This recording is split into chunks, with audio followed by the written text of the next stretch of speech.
Hi, it's Jorja Smith. I'm going to show you how I take my makeup off and my facial routine after my shows. First, I use Bioderma, which is really good to remove my makeup. And then if you hold it, hopefully I'm not going to look really scary when I take this off, but it should. More should come off. Yeah. I can't stand going to bed with makeup on. Never do it, it's not a good look.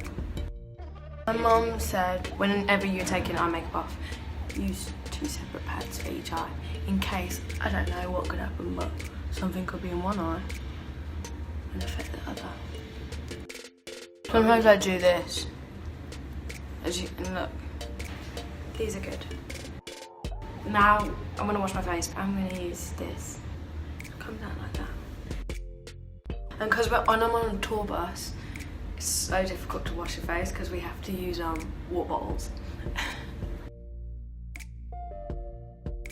This lip and fat, they're glycolic pads and they exfoliate your skin. I'm a bit too rough on my face, I think.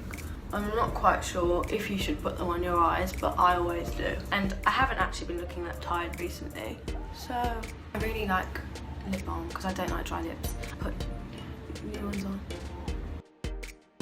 Next, I use this Melanin Gets Recovery Treatment Serum. It says 5 to 7 drops, but I use 3 because you'll see when I put it on my face. But as you can see, it makes me really shiny. It's really good though, because when I'm sleeping on the tour bus, it's just dry because there's air conditioning on all night. So it's nice not to wake up with a dry face. After I've done this, I use this No Ordinary caffeine solution for under my eyes. I don't want to look tired. Right, so I just put not too much. So you use your ring finger because you have the least pressure when you're close your eyes. Wow. And then finally, the last thing I'm going to put on my face is this vitamin E cream, which is really good by the Body Shop. So there we are. I'm all creamed up. Castor oil. Just a little bit. It's good for your lashes, eyebrows. Use a different finger for each eye. You can put the rest in your eyebrows. This is Declay oil, and it's a refreshing mist. And I just spray that. You have to close your eyes, stand back. I drink water. And that's my final step. You know what? It's not about looking cute, it's about being hydrated. And that is me done. Alright. Wow, I feel good. Alright, that's good. I'm done. Bye.